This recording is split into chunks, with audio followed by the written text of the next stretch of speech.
For this video, I'm going to take you through the Lofted Boss Base feature, and I'm also going to talk a little bit about auxiliary planes in SOLIDWORKS. So as you can see, I've already started out with some of the sketches required to create a Lofted Boss Base. And as you can see, it's a group of 4 circles separated from each other by about 15 degrees, and I managed to achieve this by creating auxiliary planes 15 millimeters away from the top plane of reference. So I'm just going to add another 2 planes on top of this 4th plane just to show you how it's done. So first of all, we're going to enter reference geometry and you're going to pick plane.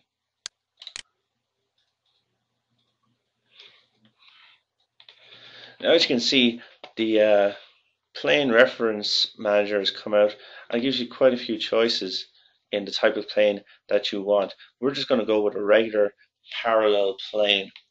So the first thing to do is to select a reference entity. So we're just going to make it the plane 3, which is the topmost plane. Now, as you can see, you get a preview of the plane if it met this criteria. So what we're going to concern ourselves with is the offset distance, and we're just going to keep this at 15 millimeters. You also have a choice in a number of planes that you want to create. So I'm just going to create 2 more on top of this. Then I'm just going to click yes. And now by default, any new auxiliary planes are shown. But I'm going to show you, once I draw sketching them, I'm going to show you how to hide them. So now my next step is going to be to sketch an ellipse onto each of these planes. So it's the same as any sketch. Select a plane, select sketch, come normal to the plane, and then select what you want to sketch. I'm going to go with the ellipse for now.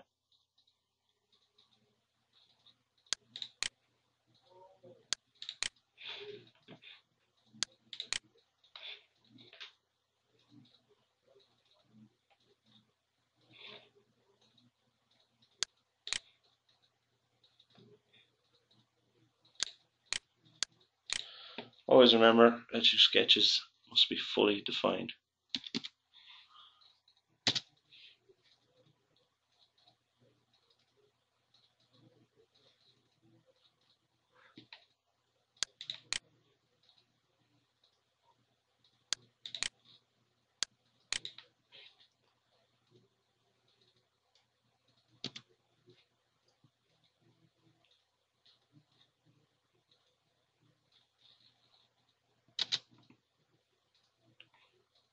Now you notice that my sketch still isn't fully defined, even though I have entered in the dimensions for the minor axis and the major axis.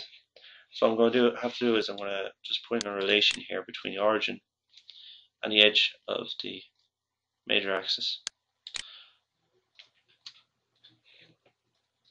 just to say that they're horizontal to each other. So as you can see, just putting in that one relation is fully defined sketch.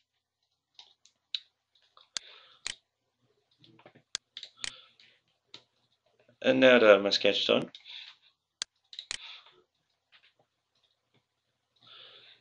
I can hide the plane just to remove it as clutter from the screen.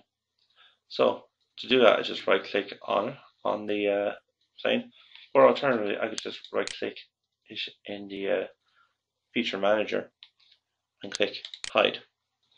And if I wanted it to appear again, the same process, only you click show. So I'm just going to hide it for now. And you've noticed that the difference between a hidden plane and a shown plane can be seen in the feature manager, as any plane that's hidden, or any item in fact that's hidden, will just be done in an outline rather than in color, as we can see here. So next I'm just going to move on to the second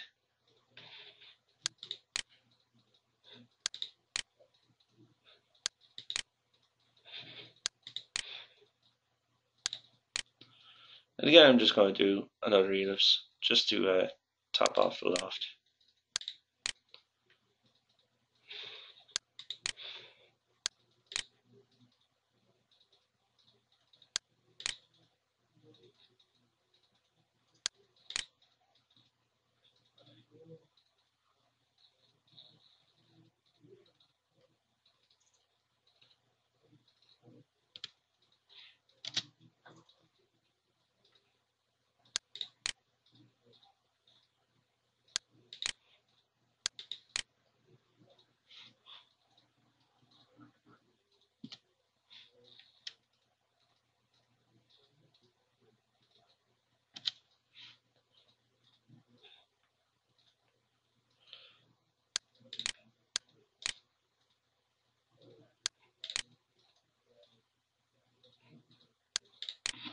And again, I'll just have to create a horizontal relation just to fully define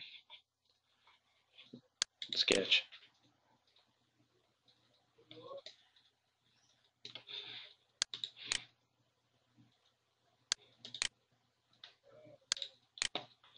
And now that I have all my sketches ready, I can now create my loft. Now to create a loft, it's as easy as just clicking on the Lofted Boss Base feature in the Features toolbar. Now this should be here by default, but if it isn't, you can always go into Customize and select it from there. So now once you've selected Lofted Boss Base, you'll see in the Loft Boss Base feature manager, you're given a set of options. So for now, we're just going to stick to the profiles, which is basically it's the basics of Lofted Boss Bases. Now, as you can see, all the previous sketches that we've made, all six of them, they're going to form the profile of the loft. So essentially, what's going to happen is we're going to select each sketch individually,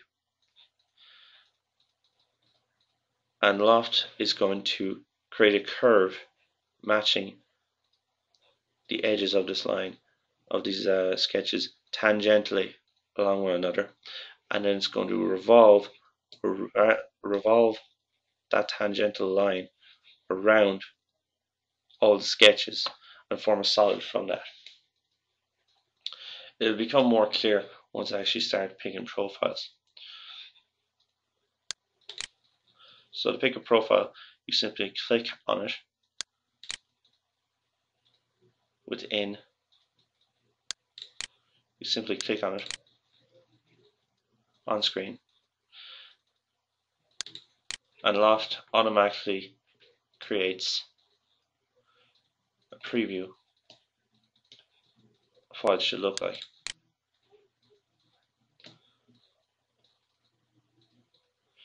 Now, as you can see, which point that you pick on the sketch matters. I'm just going to show you what happens when you pick the wrong place on a sketch. So if I were to pick on the opposite side of the first ellipse,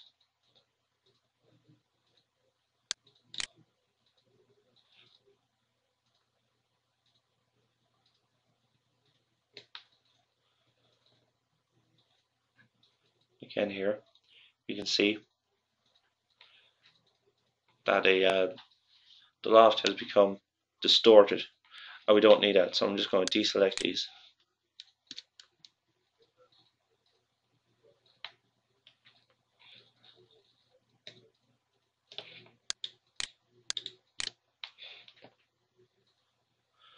I'm just going to select them on the proper side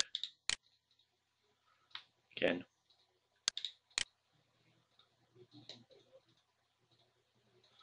Now, as you can see, this is our resultant loft. So I'm just going to click OK, and now we'll have our solid loft.